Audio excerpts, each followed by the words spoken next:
vous nommer 5 personnes, 5 géants, par ordre d'arrivée dans le monde de l'enseignement du judo. C'est un peu comme par ordre chronologique. Armand Wattier, Albert Dehem, Roland Blouin, Daniel Tebouret et Gérard Blanchet. 95% des professeurs, des directeurs techniques, des arbitres, des champions de la région de la vieille capitale ont été des élèves de ces 5 géants-là. C'est pour dire l'empreinte indélébile qu'ont fait ces défricheurs pour en arriver à la qualité du judo de Québec, de la ville de Québec, qui compte maintenant des médailles olympiques puis des médailles aux championnats du monde. Aujourd'hui, en 2020, dans la région de Québec, dans la région immédiate de Québec, il y a juste 4 dojos d'affiliés. Le club de judo de Lévis avec Diane Couture, le dojo de Beauport avec Serge Champfasson, le dojo de Ocano de Pierre Brochu et Charlebourg de Jean Renaud. C'est sûr, il y en avait beaucoup plus, mais ils ne sont pas affiliés à Judo Québec. Du moins, pas pour l'année 2020. Peut-être que c'est dû à la situation sanitaire, que ça a beaucoup nuit, on s'entend, là. Mais même avant la pandémie, il y en avait pas bien plus qu'une quinzaine. Pas bien plus qu'une quinzaine. Puis dire qu'à une certaine époque, au milieu des années 70, il y avait à Québec, puis aux alentours de Québec, une cinquantaine de dojos éparpillés dans les différentes villes avoisinantes. Là, on va parler de la première partie de la fabuleuse aventure du judo dans la ville de Québec, ville où je suis né. Une histoire qui va être incomplète, puis qui va rester à construire, en fait, si je peux le faire, ben, ça va être grâce à votre aide. 70 ans d'histoire, il est possible il est même probable que j'oublie certains faits ou certaines personnes, que je sois carrément dans le champ aussi, parce que les sources que je dispose, c'est des témoignages souvent qui sont partiels des acteurs de cette époque-là, surtout la vieille époque, puis des activités qui datent de 60 et 70 ans maintenant. Un premier pilier, Armand Wattier. Il a été mon premier professeur.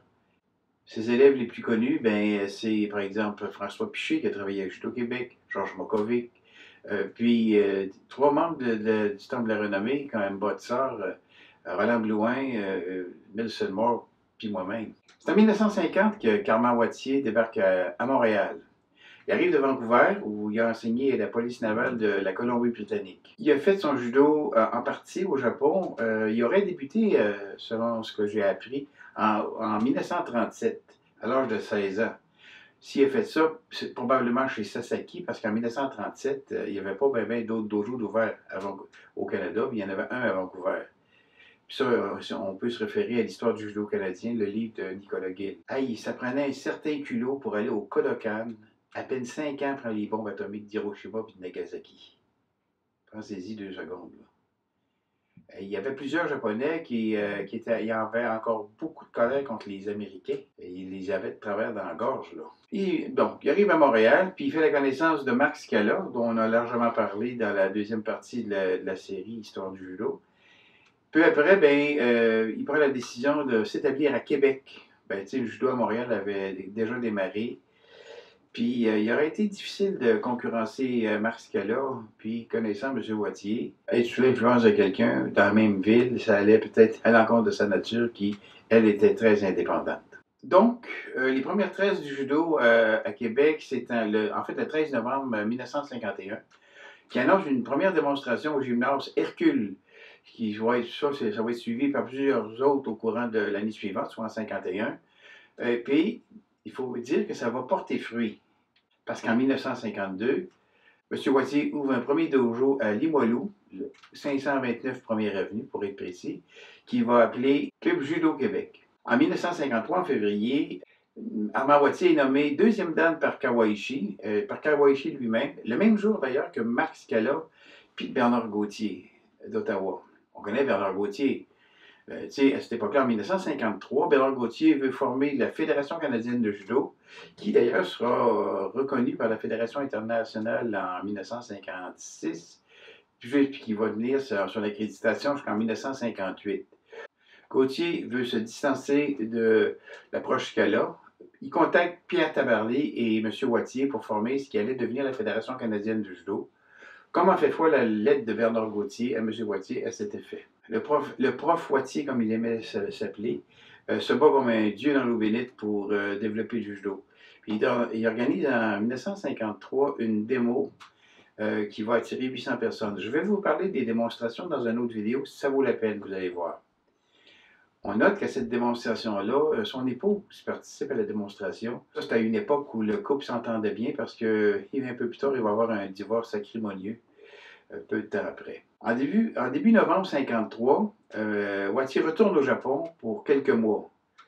Mais M. Wattier a la bonne idée de donner des nouvelles de ce stage-là au Japon en faisant publier plusieurs articles alors qu'il est encore à Tokyo. Puis, il est dans un de ces articles dans le Journal Le Soleil, et il annonce qu'il va faire construire l'ouverture d'un dojo, qu'il va faire construire sa rue Marie de l'Incarnation. Évidemment, comme on le sait, ce projet n'est jamais abouti. En 1954, pour populariser, il fait énormément de démos, notamment à la Tour de Québec, en février. La Tour, qu'est-ce que c'est que ça? C'était au début des années 30, c'était un théâtre populaire. Sa forme qui était ronde, permet d'aménager une scène centrale sur laquelle on présente des combats de lutte puis de boxe, puis il y avait à peu près 500 places. Et puis, c'est très couru. Les spectacles sont très, très courus. Et cet endroit-là, c'est un incontournable de la vie culturelle de cette époque-là. Souvent, on jumelait un gala culturiste, on jumelait à une démonstration de judo. Ça, c'est un amalgame qui était utilisé par Max Scala à Montréal au début, puis par M. Kawashi en France. Le Club Judo Québec s'agrandit, puis il va ouvrir au 292e rue. Si vous regardez comme il faut, ça c'est l'emplacement du cégep de Limoilou. Et il va enseigner à cet endroit-là jusqu'en 1957, où il va déménager ses pénates au nouveau centre Saint-Sacrement. M. Wattier est très, très actif. Il organise une compétition, entre autres, Ottawa-Québec, en février, à la Tour. À la suite de cette compétition-là, 3 élèves de M. Wattier obtiennent le ceinture marron, dont un certain Roland Blouin, qu'on va parler un peu plus tard dans une autre vidéo. À la même époque, il demande à M. Fred Okimura et à Harold Tokai de Montréal de venir à Québec pour donner des cliniques de judo. M. Okimura il a répondu qu'il n'avait pas le temps, etc., mais il y a eu un premier contact. En 1955, un peu plus tard, là, M. Wattier va ouvrir un dojo au camp Valcartier, puis il délaisse le nom de Club Judo Québec pour changer pour l'Académie de Judo de Québec. Elle va être située pour un bout au 529 1er Avenue. Coïncidence, je suis venu sa première avenue en 51. L'Académie de judo déménage puis se retrouve au gymnase olympique 695 Saint-Vallier. Il faut vous donner que les cours sont relativement chers pour l'époque, 7,50 $ par mois. Mais il faut dire qu'on est loin de la tarification de chez Marc Scala à Montréal, comme on l'a vu dans l'histoire du judo, la deuxième partie. C'est à peu près à cette période-là que Roland Blouin va devenir un assistant officiel à M. Wattier. En 1956, on fait une petite parenthèse là. En 1956, sur le plan personnel, la vie privée de M. Wattier n'est pas de tout repos. Okay? Ce qu'il faut savoir, puis que très peu de gens savent, c'est que M. Wattier souffrait de céphalée, ça va dégénérer, puis diagnostiqué une épilepsie bitemporale par le docteur Maurice Coulombe, le psychiatre. Et il va faire un premier séjour à l'Institut neurologique de Québec et devra faire plusieurs séjours à Robert Gifford contre son gré. Ça, c'est sous les soins du psychiatre Lambert Tremblay. Par la suite, il va être médicamenté, puis il va être suivi en externe à l'hôpital de l'Enfant Jésus. Ça explique pourquoi il n'y avait pas de stabilité quand il ouvrait un dojo. Vous savez, la santé mentale en 1956, c'était un sujet qui était tabou, et c'était un secret qu'il a voulu garder pour lui pendant longtemps.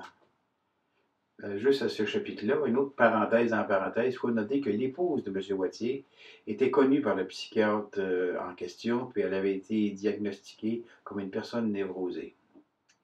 C'est ça qui a fait qu'il y ait eu des problèmes.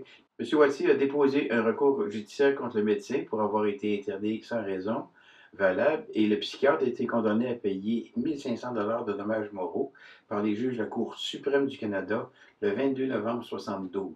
La cause Coulombe-Wattier, 73 RC 673. Ça explique beaucoup de critiques dirigées contre M. Wattier au sujet de la stabilité du développement du judo par plusieurs. Tout le monde ignorait la raison de la disparition soudaine de M. Wattier qui ressortait par pure magie au bout de quelques semaines ou de quelques mois. On arrive en 1960 où M. Wattier va rencontrer pour la première fois Albert Dehem et Louis Page, qui n'est pas encore à Chicoutimi. Puis ça, c'est une rencontre qui a eu lieu le 20 janvier 60 au Grand Gala de judo qui a été tenu à la salle Saint-Malo le 20 janvier 60. Déjà, même en 1960, le professeur Wattier était considéré comme un vétéran. Ça commence à prendre pas mal forme. Puis en avril 61, un dojo est ouvert à Lévis. À Lévis, ça a commencé avec M. Wattier, c'est au patron de Lévis. Et puis, Roland Blouin donnait les cours avec M. Wattier là-bas, mais c'est Roland qui était plus le directeur technique. Puis il y avait M. Verrette qui donnait un solide coup de main. Tous ces judokas-là devaient pratiquer dans un dojo de 80 tatamis. On était des fois 150 hein, là-dessus. En 63, M. Wattier est congédié par le Centre Saint-Sacrement, probablement suite aux pressions de l'Association québécoise de judo Kodokan, suite à ce qu'on sait maintenant. Et c'est Roland Blouin qui demeure prof à Saint-Sacrement. Et c'est en avril 64 que l'Académie ouvre au Centre Monseigneur Marcoux.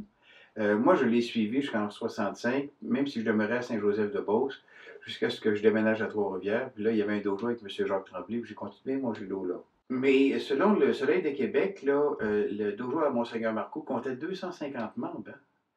Hein. Quand M. Wattier est parti de là, François Morin et Georges Mokovic ont pris le relais à la suite de son départ.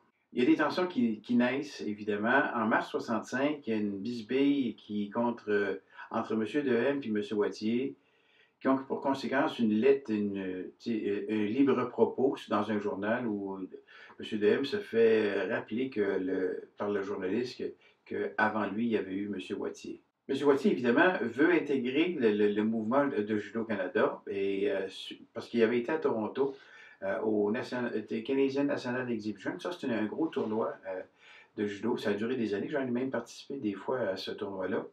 Puis il a rencontré Atashita et Dan Blanc. À cette époque-là, ben, Atashita ne savait pas comment c'était qui, lui. Et puis, il a demandé à Kado Naga, qui était le secrétaire de la CKBBA, il a demandé une enquête à Harry Payne, qui était le secrétaire de l'Association québécoise de judo Kodokan. Payne qui va répondre, il va décrire M. Wattier comme une personne à trouble, puis ça l'a dénigré, et puis ça a eu comme conséquence qu'il a été refusé par la Canadian Kodokan Black Belt Association. Et en 1966, en mars, en fait, Wattier se fait refuser l'adhésion à Judo Québec par M. Damblanc. Selon un article du Soleil qui date de 67, François Morin remplace Armand Wattier au Monseigneur Marcoux. Et M. Wattier ouvre, lui, un dojo à Limoilou avec Roger Gourdeau, qui va tenir, c'est le même Roger Gourdeau qu'on parlait tout à l'heure, qui a tenu dojo à l'Université Laval. En 1970, M. Wattier est venu me visiter à Trois-Rivières et j'ai eu l'honneur de le présenter à mes premiers élèves. Là, il va quitter le Québec pour le Nouveau-Brunswick, Madawaska, puis il va se remarier le 26 décembre 1970 à 49 ans. Et puis, il a continué là-bas, puis il est décédé au début des années 80. Je l'appelle encore M. Wattier parce que j'ai énormément de respect pour ce monsieur-là. Dans la deuxième partie, on va parler d'Albert Dehem, de Roland Blouin et de Daniel Tabouret.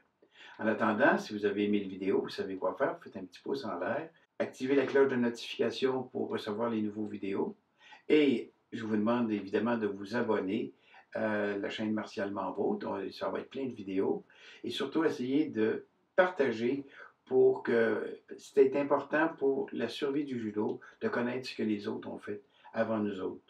C'est une chose qui est très importante.